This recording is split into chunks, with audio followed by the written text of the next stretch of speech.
Bismillah, alhamdulillah, salatu wassalamu ala rasulillahi wa ba'd.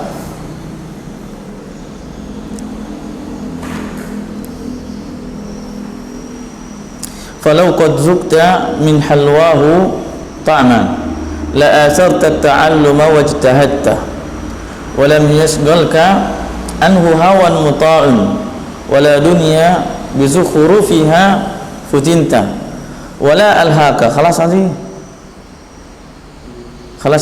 wala alhaka anhu aniku rawdin wala khidrun birabihi kalifta khalas khalas wa ba'dahu faqutur ruhi arwahul ma'ani wa laysa bi anta imta wala ansharibta wa ansharibta khalas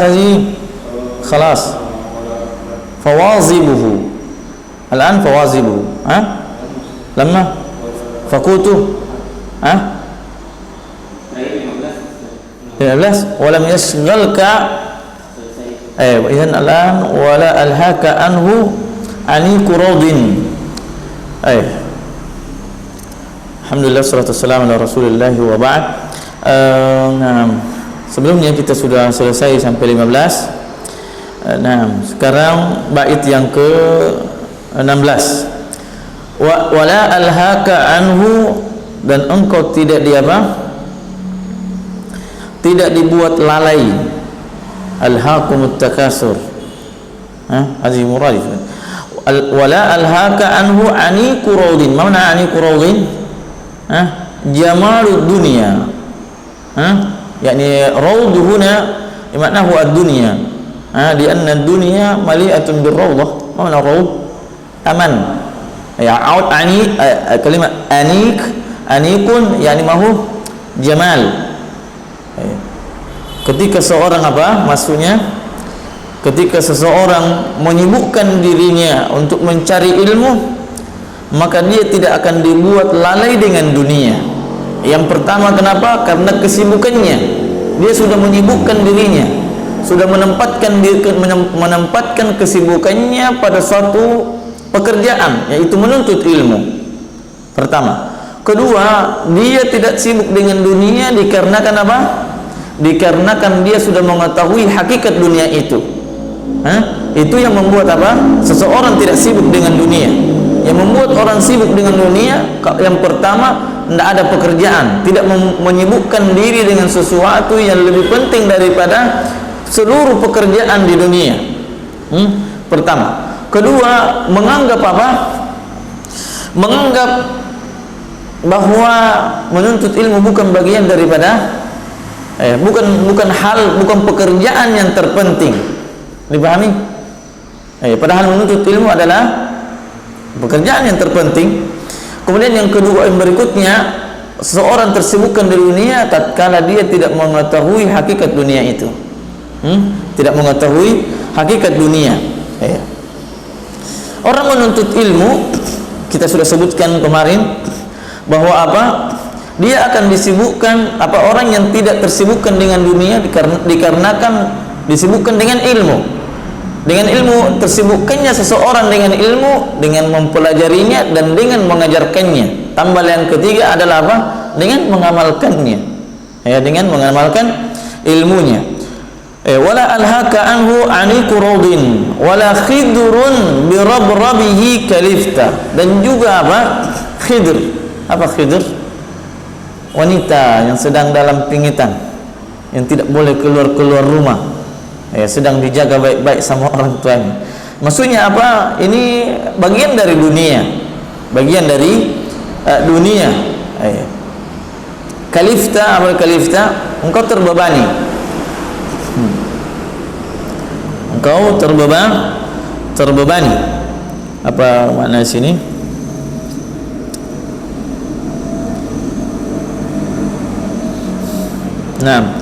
Rabrab al-qati'u min bakaril wahs. Birabihi sapi hutan. Rabrab artinya sapi hutan. Kenapa maksudnya? Birabihi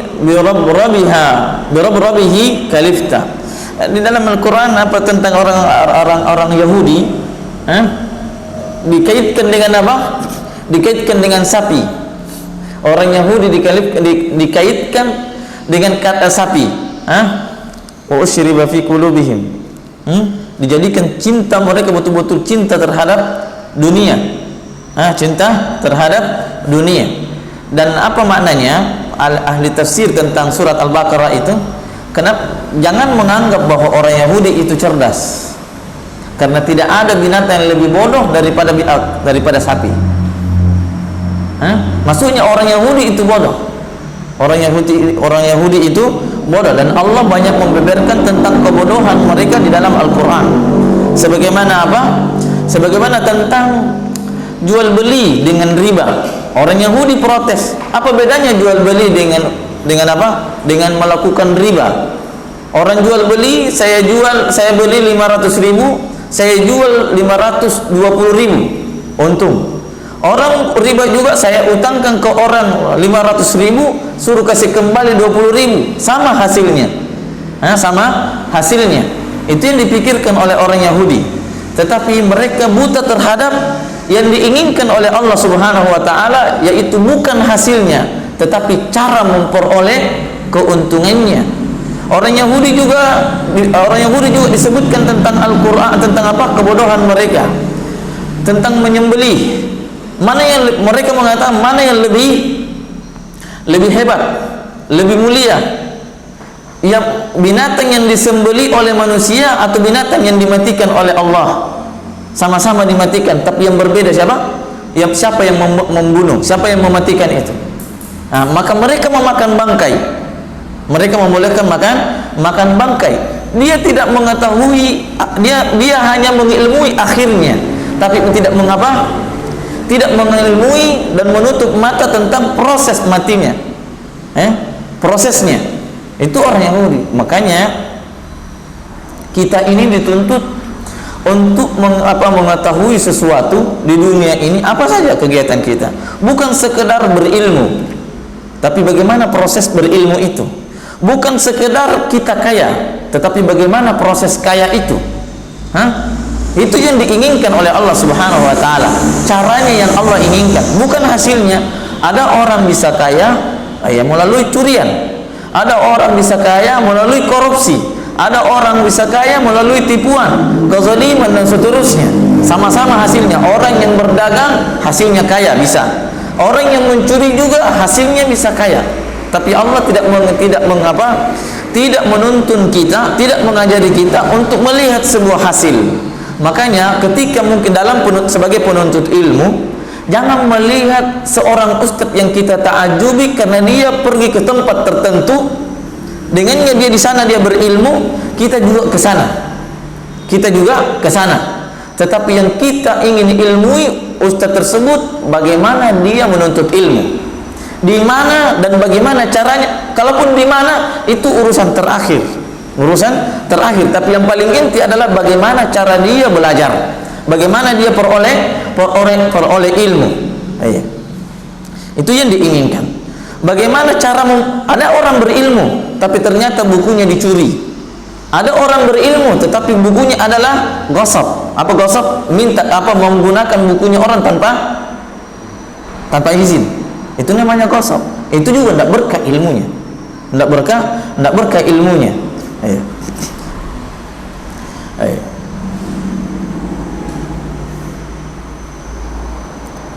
Wala alhaka ani quradin wala khidrin. Itu orang-orang Yahudi ya. Orang-orang Yahudi. Ini disebutkan wala khidrun birabrabihi kalifta. Orang yang mengejar dunia pasti terbebani. Bebannya besar. Bebannya berat. Bebannya berat. Apa saja dia? Dia kata Ibnu Qayyim rahimahullah taala tentang apa? Orang yang menyibukkan dirinya dengan dunia, untuk mencarinya kita terbebani. Tatkala didapat dunia itu kita juga terbebani. Apa dia? Itulah dunia. Sebelum kita peroleh, pada saat kita mencari dunia, kita dibebani. Kita dapat pun dunia itu yang kita inginkan, kita pun terbebani. Maka tidak ada dalam kehidupan dunia ini yang paling nikmat kecuali ilmu. Kenapa? Mungkin kita terbebani saat sebelum kita memperolehnya.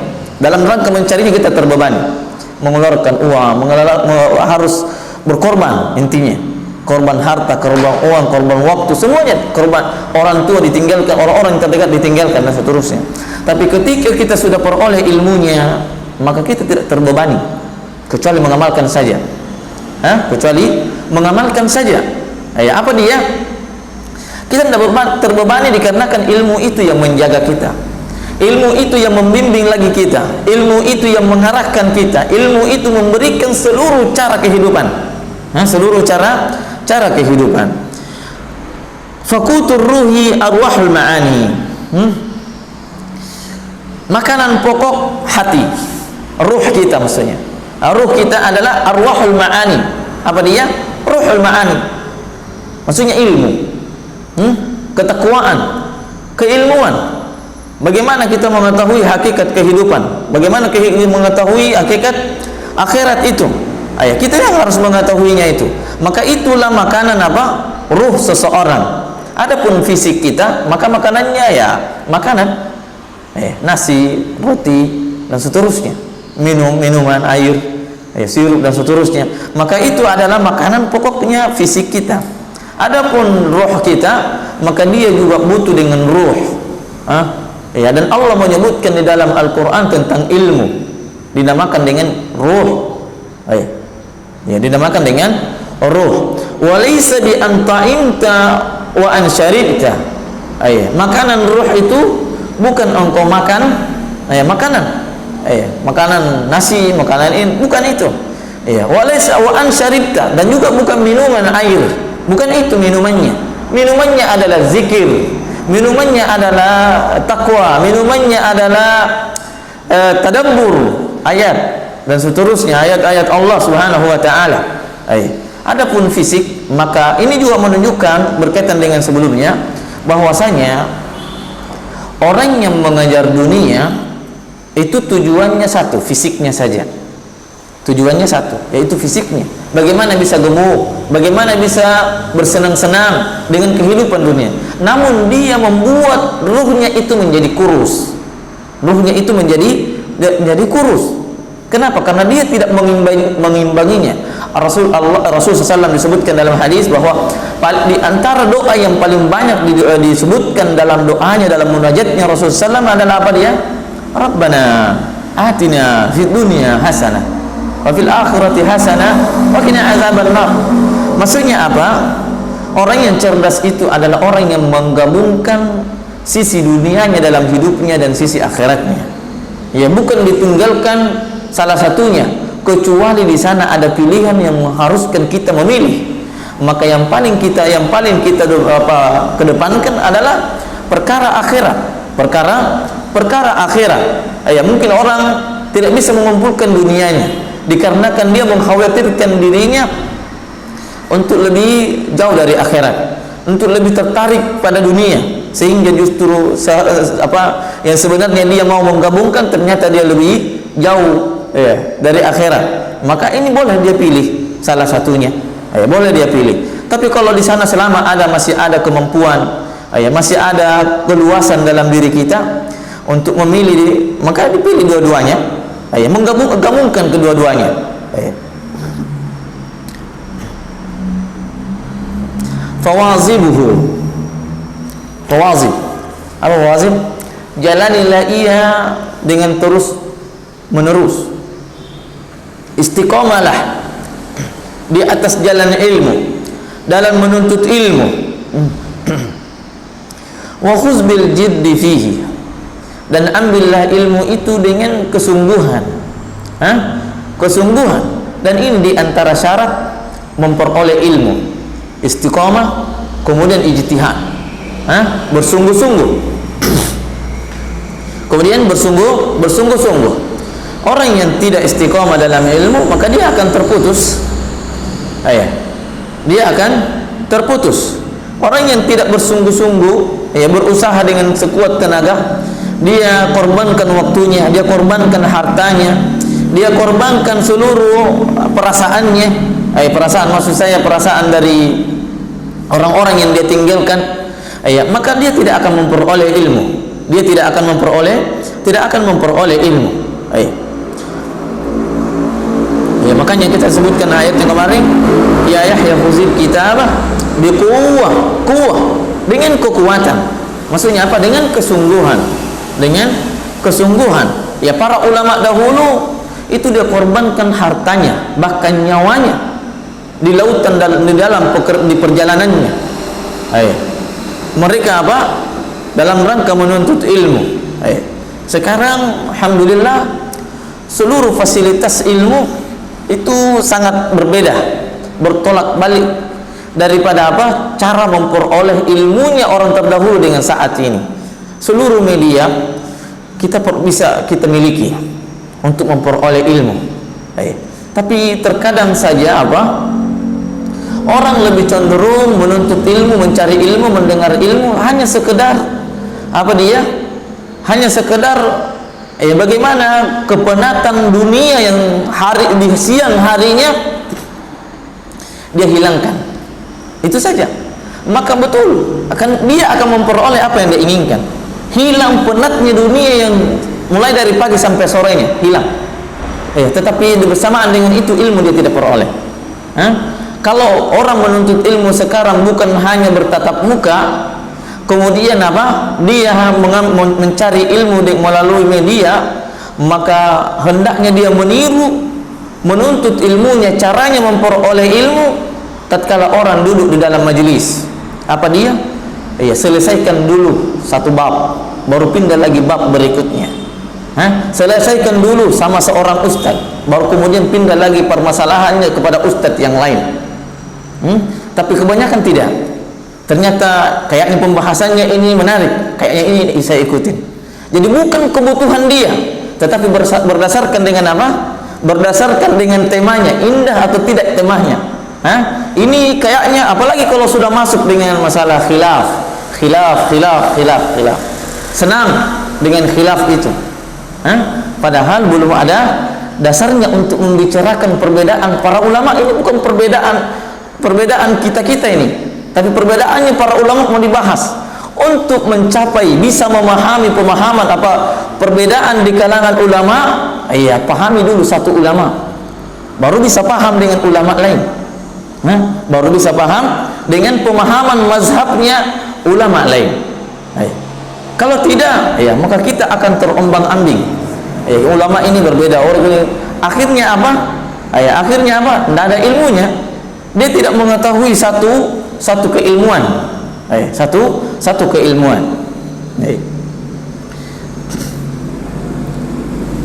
Maka standarnya menuntut ilmu tidak boleh dihilangkan, yaitu duduk dalam majelis.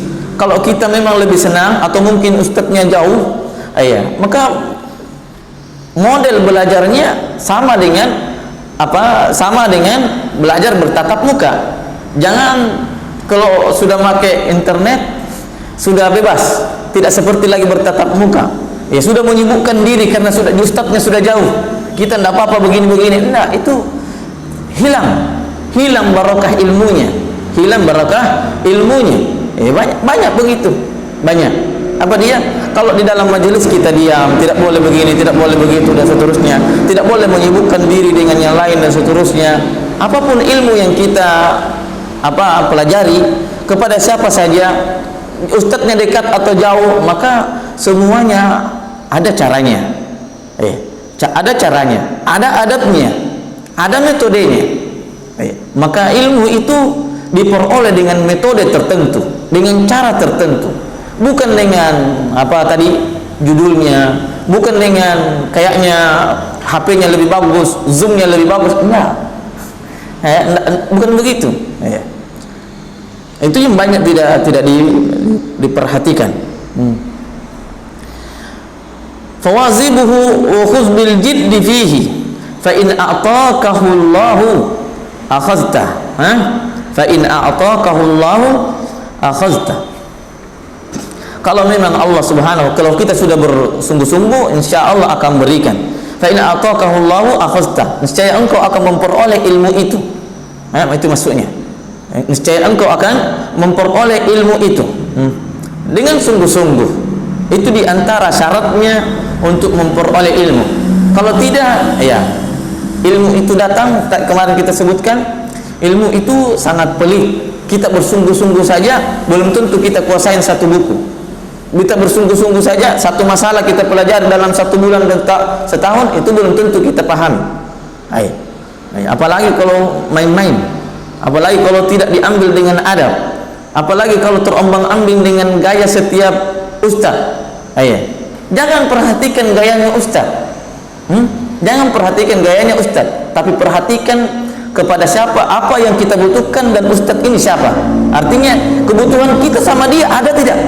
Walaupun bagus gayanya, walaupun bagus metodenya, tapi kebutuhan kita sama dia tidak ada, maka cari dulu kebutuhan kita. Cari dulu kebutuhan apa yang kita tidak tahu dan apa yang kita mau ketahui dari seorang ustaz. Jangan melihat fulan doktor, fulan lulusan di sini, lulusan ini, jangan. Tapi perhatikan apa yang menjadi kebutuhan kita. Ini ustadznya bahas masalah ini kebutuhan kita atau tidak? Itu dia. Kalau dia bahas masalah ini, walaupun dia dokter, walaupun, bukan berarti kita tidak boleh belajar sama dokter. Itu lebih bagus. Tapi jangan sampai masalah lain yang dia bahas, bukan kebutuhan kita. Itu terombang-ambing tadi saya bilang dengan gaya setiap ustaz. Wa in utita fihi tawilah ba'in. Kalau engkau diberikan ilmu, artinya tadi sudah bersungguh-sungguh, kemudian kalau sudah diberikan ilmu yang luas, yang kokoh, wa qala an-nasu innaka qad sabaqta. Allah sudah berikan ilmunya kepada kita, artinya kita sudah banyak mengetahui ilmunya. Maka jangan terlena dengan banyaknya ilmu. Jangan terlena dengan banyaknya ilmu, karena ilmu itu banyak ilmu yang kita peroleh, bukan itu yang Allah inginkan daripada kita. Makanya Abdullah Ibnu Mas'ud mengatakan, al-ilmu huwal khasyah. Ilmu itu adalah rasa takut. Jangan sampai ilmu pengetahuan kita ada tetapi tidak menumbuhkan rasa takut kepada Allah Subhanahu wa taala. Maka itu tidak ada harganya di hadapan Allah. Karena ilmu itu adalah wasilah untuk bisa takut, wasilah untuk bisa berharap kepada Allah Subhanahu wa taala. Sebagaimana kita bisa bertakut, kita juga, ilmu itu juga adalah menuntun kita untuk bisa berharap. Sebelumnya kita sudah sebutkan bahwa kita ini beribadah kepada Allah, kita ini hidup kepada Allah, hidup menuju Allah, berjalan menuju Allah. Yang menemani kita itu dua. Apa dia? Harus di sana ada rasa harap, harus di sana ada rasa takut. Yang menumbuhkan rasa harapan kepada Allah, yang menumbuhkan rasa takut, tidak ada lain kecuali ilmu. Tidak ada lain kecuali ilmu. Ketika ilmu itu tidak mengantarkan seseorang kepada harapan kepada Allah, justru berharap kepada selain Allah, maka ilmu itu menjadi cobaan baginya, menjadi musibah baginya. Apabila ilmu tidak mengantarkan seseorang untuk takut kepada Allah, sama hasilnya. Apa dia? Musibah. Musibah. Musibah. Maka ilmu itu adalah apa? Pengantar seseorang untuk bisa berharap dan untuk bisa takut kepada Allah Subhanahu wa taala. Dan siapa yang beribadah kepada Allah selain daripada dua ini, keluar atau miring salah satunya, maka pasti akan celaka. Pasti akan celaka. Orang hanya bisa berharap kepada Allah Subhanahu wa taala, senantiasa mencari ayat-ayat Allah, mencari sabda-sabda Nabi sallallahu alaihi wasallam tentang janji-janjinya terhadap orang-orang yang masuk surga. Namun maka dia akan binasa. Maka dia akan binasa kalau dia tidak mengimbanginya dengan takutnya kepada Allah Subhanahu wa taala. Takutnya terhadap ancamannya, takutnya terhadap kesyirikan, takutnya terhadap kebid'ahan, takutnya terhadap maksiat. Maka harus diimbangin. Harus dia imbangi. Manusia ini kan dari segi bahasa, setiap manusia pasti melakukan kebaikan. Setiap manusia pasti melakukan kebaikan. Sebagaimana manusia juga itu pasti melakukan kesalahan. Pasti melakukan kesalahan. Ketika baik, melakukan kebaikan, maka di sana kita diperintahkan untuk berharap kepada Allah, bukan berharap kepada manusia. Ketika kita melakukan maksiat, maka kita diajak oleh Allah, diajak oleh Rasulullah SAW untuk takut hanya kepada Allah Subhanahu wa taala, bukan takut kepada manusia. Yang membuat seseorang bisa atau gampang terjatuh kepada maksiat adalah apa? Adalah ketika menaruh rasa takutnya kepada manusia. Yang membuat seseorang terputus dari kebaikan apabila dia berharap kepada selain daripada Allah Subhanahu wa taala. Wa in utita fihi utulaba'in. Kata beliau, kata Abi Ishaq al-Uduri, kalau engkau sudah diberikan ilmu yang banyak, maka jangan lupa ilmu itu ada tanggungannya, ilmu itu ada pertanggungjawabannya, ilmu itu ada konsekuensinya. Apa dia? Amalan. Sebagaimana yang dikatakan oleh siapa? Abdullah bin Mas'ud, al-ilmu huwal khasyah. Ilmu itu hasilnya adalah apa? Takut kepada Allah Subhanahu wa ta'ala. Makanya Allah mengatakan innama yakhsyallaha min ibadihil ulama'u. Sesungguhnya yang bisa takut kepada Allah hanyalah dari hamba-hambanya adalah siapa? Para ulama, orang yang punya ilmu. Maka kadar ilmu yang kita miliki itulah kadar ketakutan seseorang. Kadar ketakutan seseorang, kadar ilmu yang dimiliki seseorang itulah kadar harapannya kepada Allah, kadar menaruh harapan kepada Allah. Ada orang bisa berharap banyak tapi tidak bisa menambah rasa takutnya kepada Allah. Ini bermasalah. Ini bermasalah. Yang para ulama mengatakan bahwa siapa yang beribadah kepada Allah berdasarkan dengan cinta saja, maka dia adalah sufi. Dan siapa yang beribadah kepada Allah hanya rasa takutnya saja, seperti dengan khawarij. Khawarij, gampang mengkafirkan orang. Makanya kemarin kita sebutkan, seorang ditanya, Hasan al-Basri ditanya, wahai Hasan al-Basri, saya lupa kunyahnya, apa pendapatmu tentang orang yang suka menakut-nakutin orang? Kayaknya ini yang bertanya ini suka kalau diberikan kabar gembira. Dari konteks pembicaraan tersebut, pertanyaannya bahwa orang yang bertanya kepada Hasan al-Basri rahimahullah ta'ala adalah orang yang suka kalau diberikan kabar gembira. Terus dia dapatin orang yang suka memberi nasihat tetapi lebih cenderung kepada memberi rasa takut, mengingatkan akhirat, mengingatkan akibat dari dosa-dosa, mengingatkan tentang neraka, mengingatkan tentang laknat Allah Subhanahu wa ta'ala. Maka dia bertanya, wahai Hasan al-Basri, bagaimana pandanganmu tentang orang yang suka menakut-nakutin orang? Maka Hasan al-Basri mengatakan, itu lebih baik daripada engkau diberikan kabar gembira ternyata rasa takut yang kau dapati. Itu lebih baik engkau ditakut-takutin dengan dosa, itu lebih baik daripada engkau diberikan kabar gembira, dibuat senang, namun ternyata akhirnya rasa takut yang mencekam akan engkau hadapi, Biasanya yang suka, yang lebih condong berbicara tentang kabar gembira, lebih condong terhadap tentang surga, biasanya orang yang banyak melakukan kebid'ahan. Semuanya ada fadilahnya, yang dia bicarakan. Ini kalau begini hasilnya. Ini kalau baca sekian begini hasilnya, bid'ah. Dan tidaklah terjadi bid'ah kecuali karena kurangnya ilmu. Makanya kita ini diperintahkan untuk mengetahui, mengilmui tentang sunnah, mengilmui tentang wajib, mengilmui tentang mubah, bukan disuruh mengilmui tentang yang haram. Itu maksudnya lebih utama, yang lebih didahulukan. Cari dulu yang sunnah, yang diperintahkan oleh Rasulullah SAW, yang diwajibkan oleh Allah Subhanahu wa ta'ala, baru kemudian cari yang dilarang. Karena kalau orang sudah mengetahui yang sunnah, maka dia akan tahu bid'ah. Tapi kalau sebaliknya, dia tahu dulu hal-hal yang bid'ah, maka belum tentu dia tahu sunnah. Belum tentu dia tahu sunnah.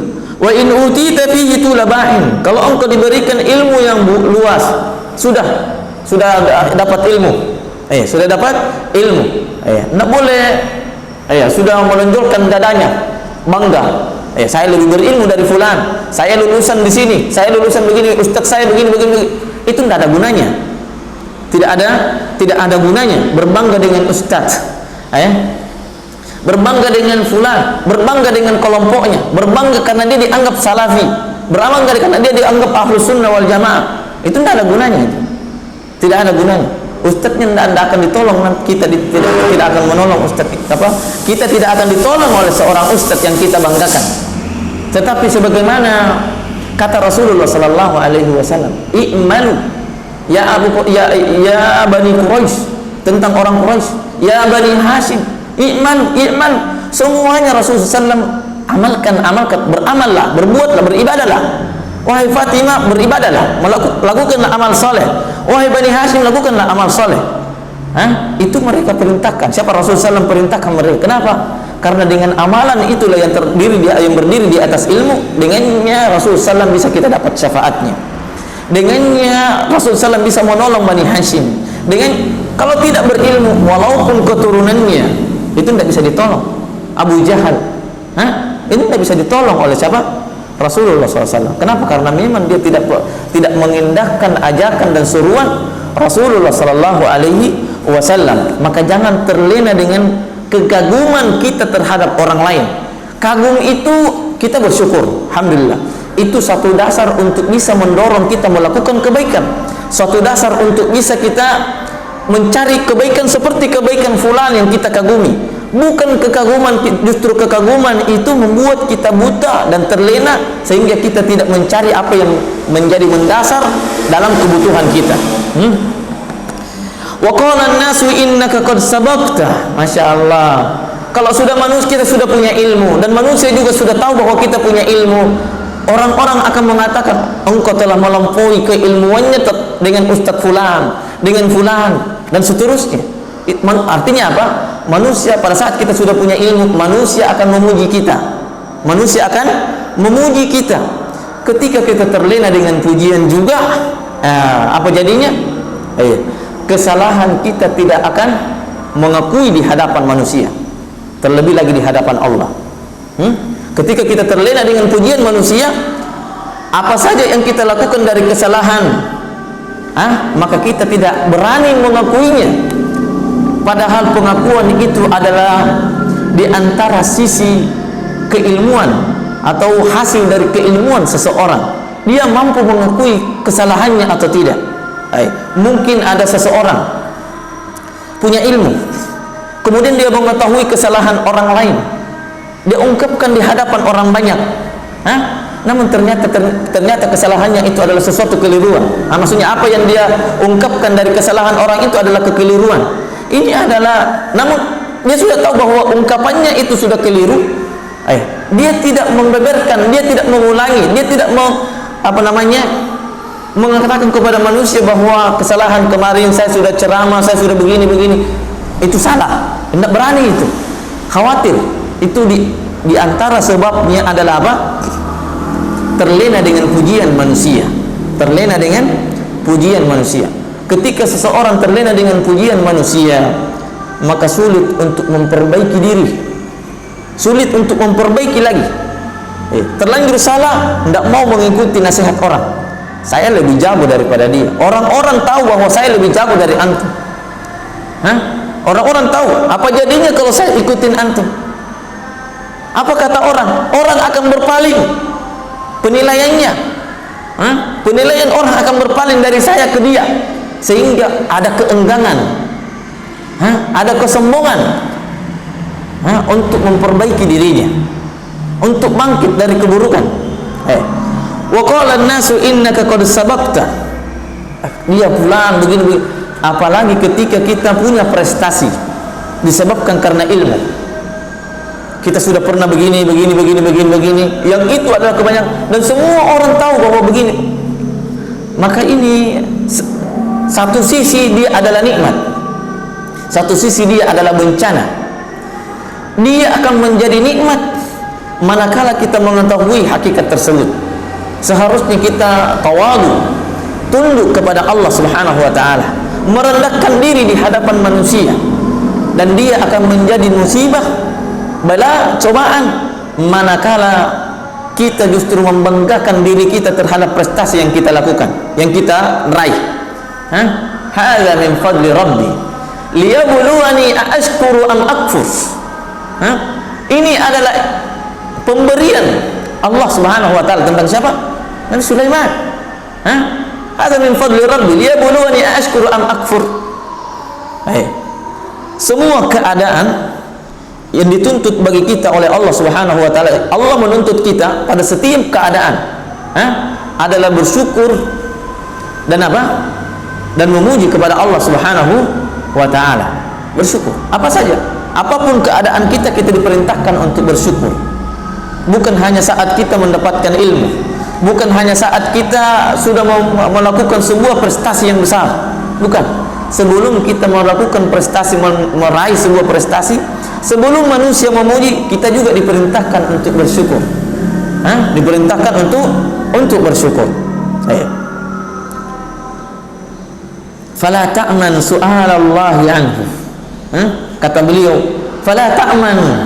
Kalau sudah punya ilmu yang banyak, Allah sudah berikan kita ilmu yang banyak, kemudian manusia juga sudah mengakui, sudah melirik, sudah pandangan manusia kepada kita, mengaku bahwa fulan berilmu, fulan begini ilmunya, begini sanadnya, begini lulusan di sini doktor dan seterusnya. Maka fala ta'man su'alallahi anhu. Jangan merasa aman dengan pertanyaan-pertanyaan Allah di kemudian hari tentang ilmu. Yang sebelumnya kita sudah sebutkan bahwa apa? La tazulu qadama 'abdin yaumal qiyamati hatta yus'al an arba' wa an ilmihi fima amil. Fima amil, dan tentang ilmunya. Apa dia amalkan tentang ilmunya? Su'alallahi fala ta'man su'alallahi anhu. Karena setiap ilmu itu kita akan ditanya oleh Allah Subhanahu wa taala. Setiap pengetahuan kita akan ditanya oleh Allah Subhanahu wa taala. Makanya ilmu itu yang dipuji oleh Allah Subhanahu wa taala adalah ilmu yang mendekatkan seseorang kepada Allah. Ilmu apa saja?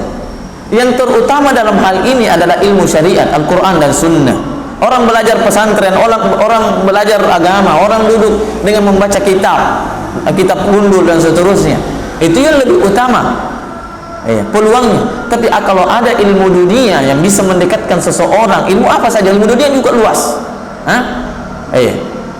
Kalau dia mendekatkan diri kita kepada Allah, maka itu adalah ilmu yang terpuji, ilmu yang terpuji. Fala ta'man su'alallahi anhu. Dan orang yang berilmu adalah orang yang paling pertama ditanya oleh Allah Subhanahu wa taala, dihisab di hari kemudian. Untuk apa ilmunya? Apa yang diamalkan dengan ilmu yang sudah diberikan? Jangan sampai mau dikatakan untuk bahwasanya fulan alim. Fulan alim.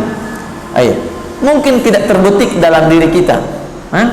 Tetapi ternyata berlalunya waktu, hari demi hari, ternyata bisikan setan senantiasa juga ada. Kita pun terlena. Wah, kayaknya pandangan manusia sudah mengarah ke saya, begini-begini dan seterusnya. Sudah lupa dengan itu. Sudah lupa bahwa ilmu itu tujuannya adalah untuk Allah. Tujuannya adalah untuk Allah. Tujuannya bagaimana kita dekat dengan Allah. Maka kata beliau, fala ta'man su'alallahi anhu. Jangan merasa aman bahwasanya di sana akan ada pertanyaan Allah tentang ilmu itu. Bitaubihin, dengan pertanyaan yang menjelekkan. Maksudnya, kamu ilmunya ngapain kemarin? Ilmunya kenapa? Diapakan? Ilmunya apa? Begini-begini. Maksudnya apa? Dalam bentuk apa? Maksudnya di sini dalam bentuk negatif. Bitaubihin, dengan buruk. Bitaubihin. Allah bertanya yang sebenarnya justru kebalikan daripada apa yang kita ilmui. Allah bertanya tentang ilmu kita, lain ilmunya, lain amalannya, lain ilmunya. Makanya di antara sifat ciri Ahlus Sunnah wal Jamaah itu adalah apa? Antara isi hatinya dengan perbuatannya sama. Antara isi hatinya dengan perbuatannya sama. Tidak boleh isi hati yang lebih bagus kemudian amalannya buruk, atau sebaliknya amalannya baik kemudian isi hatinya buruk, isi hatinya buruk, maka itu tidak dibolehkan. Tetapi kedua-duanya harus seimbang, harus sama antara apa yang ada dalam hati dengan apa yang diperbuatnya, apa yang diucapkannya, apa yang dia lihat, apa yang dia dengarkan, sama dengan apa yang dia ilmui dalam hatinya. Kalau dia mengatakan, kalau ilmunya itu meyakini bahwasanya tidak boleh melihat sesuatu yang haram, maka dia harus juga memalingkan pandangannya darinya. Kalau pendengarannya itu dia meyakini dalam hatinya mendengarkan sesuatu yang buruk, musik dan seterusnya, ucapan-ucapan gosip dan lainnya, itu buruk, maka hendaknya dia palingkan pendengarannya dari hal tersebut. Kalau lisannya, kalau hatinya itu mengilmui bahwa berbicara yang kotor, berbicara yang tidak jujur itu adalah dosa, maka hendaknya dia menahan lisannya, maka tidak boleh ada seperti itu. Tidak boleh ada keperbedaan antara isi hati dengan perbuatan. Perbuatan, atau mungkin sama antara isi hatinya dengan apanya, dengan perbuatannya. Tetapi kalau berkesendirian ternyata justru tidak melakukan, tidak seperti apa yang dia lakukan ketika dia bersama dengan orang banyak, dengan teman-temannya. Itu tidak boleh. Makanya ketika begitu keadaannya, para ulama mengatakan, menyarankan kepada kita, hendaknya kalau kita tidak bisa mempertahankan kondisi diri kita, kondisi hati kita dan pikiran kita tatkala di kalangan orang banyak, maka hendaknya kita memilih lebih baik, lebih memperbaiki keadaan amalan kita pada saat kita berkesendirian dibanding di hadapan orang banyak, Maka, dan ini adalah ciri keikhlasan. Apa dia? Ikhlas itu tidak berubah dengan pujian dan tidak berkurang dengan celaan. Subhanakallahumma rabbana wa bihamdik, asyhadu an la ilaha illa anta, astaghfiruka wa atubu ilaik. Assalamualaikum warahmatullahi wabarakatuh.